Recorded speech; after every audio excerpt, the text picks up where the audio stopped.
mengapa bangsa kita berani bertaruh nyawa, mempertaruhkan jiwa dan raga, berjuang mati-matian, mengusir penjajah demi berdirinya negara ini. Apakah semangat senasib seperjuangan, sekehendak, dan secita-cita di saat mendirikan negara dulu masih ada hingga 70 tahun lebih usia negara kita saat ini? Sudahkah masyarakat adil makmur yang bisa dinikmati seluruh warga negara berhasil kita bangun? Pertanyaan-pertanyaan besar itu selalu hidup dalam diri Prabowo Subianto.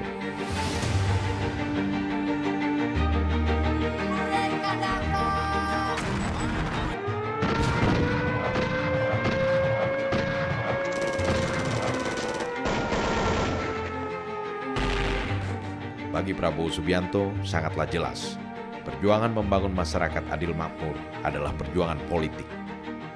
Jakarta, 17 Agustus 1945,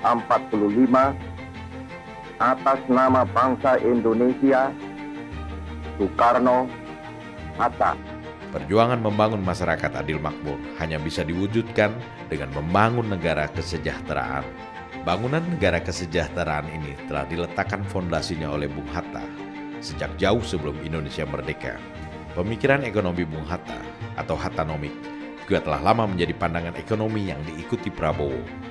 Pemikiran ekonomi Bung Hatta ini telah mengilhami pembuatan pasal 33 Undang-Undang Dasar 1945 yang dengan jelas mengatur sistem perekonomian kita.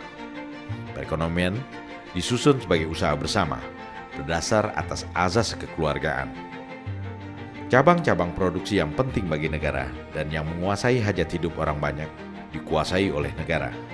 Bumi, air, dan kekayaan alam yang terkandung di dalamnya dikuasai oleh negara dan dipergunakan sebesar-besarnya untuk kemakmuran rakyat.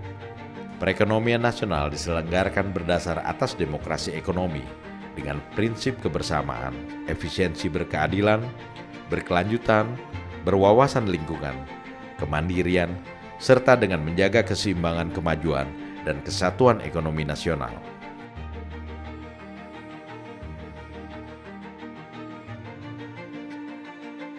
Di atas prinsip-prinsip ekonomi inilah Prabowo Subianto siap membangun negara kesejahteraan untuk semua warga negara Indonesia.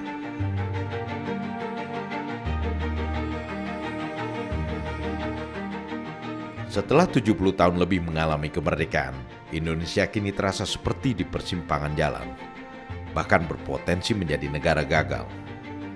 Pembangunan tidak dinikmati secara adil oleh warga negara. Pembangunan memang telah berhasil merubah wajah Indonesia menjadi bangsa modern, tetapi ketidakadilan terus membesar bersama pembangunan.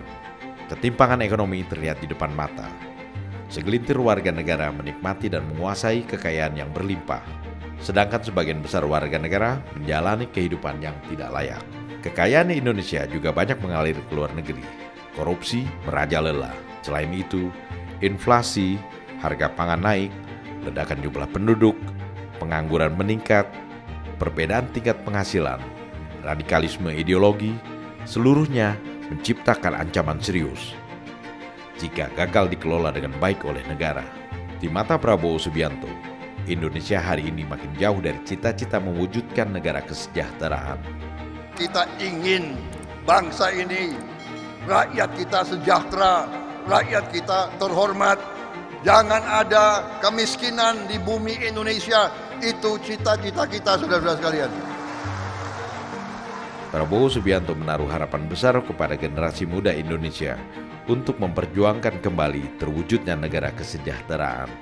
Prabowo mengajak generasi muda Indonesia untuk bangkit melawan ketidakadilan dan menjadikan demokrasi tidak pernah lagi disandra dan dinikmati oleh segelintir kaum elit yang kaya dan hidup mewah. Prabowo Subianto, the man of our time.